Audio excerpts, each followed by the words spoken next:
Notre attention sur une information qui est passée inaperçue et qui pourtant risque bien de fragiliser l'institution olympique. Oui, avez-vous entendu parler des Futurous Games? Non. Alors ce mot ne figure pas effectivement dans le dico. Futurous, c'est futuro qui fait penser au futur. Puis vous rajoutez us à la fin, nous en anglais. Ça donne donc Futurous Game. On va traduire les jeux du futur. Donc l'info date pourtant du mois d'octobre. Quand elle est sortie, personne, ou presque, n'en a parlé. Cette info, je vais donc vous la resservir.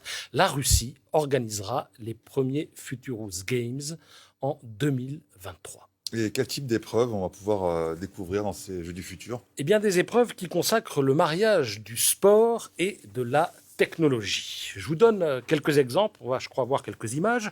Des épreuves d'athlétisme, oui, mais réalisées avec des exosquelettes.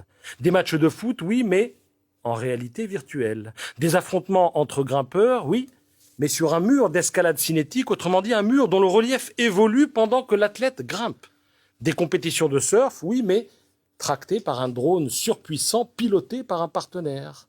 De la chorégraphie, oui, mais dans des simulateurs de chute libre. Ces épreuves se veulent inclusives à plus d'un titre. D'abord parce qu'elles réunissent des humains et des robots, comme on l'a vu, et ensuite parce qu'elles se disputent toutes par équipe. Des équipes dans lesquelles on trouve aussi bien des hommes que des femmes, aussi bien des athlètes que des para-athlètes. Alors, l'idée, vous me direz, est audacieuse et elle a germé dans le cortex d'un ancien directeur du Comité international olympique, Philippe Blanchard. Il s'alarmait de voir que la moyenne d'âge des personnes qui suivent les Jeux olympiques ne cesse d'augmenter. Elle est aujourd'hui de 55 ans.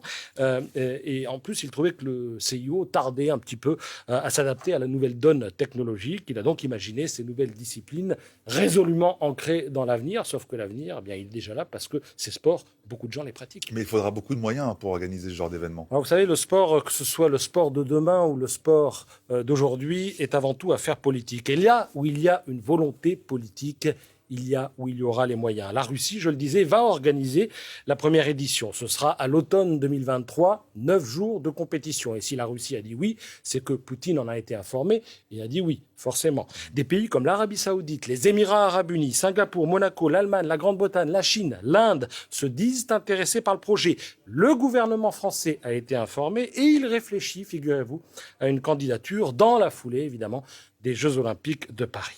Vous pensez que le CIO peut en être fragilisé? Alors le CIO, bien sûr, est informé de cette initiative. Je crois savoir qu'il est même en relation avec les concepteurs de ces Jeux du futur. Et on peut imaginer qu'il y a à terme rapprochement entre les deux entités. Ça me paraît même, c'est un commentaire personnel, mais inéluctable, si le mouvement olympique veut se moderniser et rajeunir son public. Pour l'instant, ces Jeux du futur tablent sur 2000 participants. C'est vrai qu'à Tokyo, ils étaient 11 000 athlètes. Ils tablent aussi sur 300 000 spectateurs, bon, d'accord, mais aussi parce que l'offre s'y prête. On est devant des écrans sur 500 millions de téléspectateurs, de cyberspectateurs, et ce seront des jeunes en majorité. En outre, ces Futurous Games revendiquent d'incarner les valeurs de l'olympisme, parmi lesquelles l'effort, la recherche, l'intelligence, la compétition, la fraternité. En témoigne à ce propos l'implication du public dans les épreuves, parce que figurez-vous que quand je parle d'inclusion, ça va jusqu'au public. Dans les Futurous Games, tout sera mis en œuvre pour qu'il y ait une interactivité permanente avec le public. Et de quelle manière le public, Patrice, peut-il être partie prenante des compétitions de ces Futurous Games? Alors, je vous donne 3 exemples. Le matin d'une compétition, par exemple, le parcours, les technologies utilisées, le choix tactique seront expliqués au grand public qui pourra réagir. Deuxième exemple, pendant une épreuve d'escalade sur un mur cinétique, le public pourra influencer l'apparition ou la disparition d'une prise. Vous imaginez l'athlète, elle a disparu. Troisième exemple, après une compétition, les spectateurs pourront assister à des conférences où des scientifiques, des ingénieurs, voire des philosophes, échangeront sur les enjeux liés à l'utilisation de ces technologies. Il y a donc une dimension culturelle dans toute cette affaire. Alors tout ça, évidemment, pour l'instant, on en parle peu, mais je vous assure, c'est révolutionnaire, c'est la valeur ajoutée de ces Futurous Games. Et je peux vous dire que si la promesse est tenue, le Comité international olympique devra sans doute en tenir compte.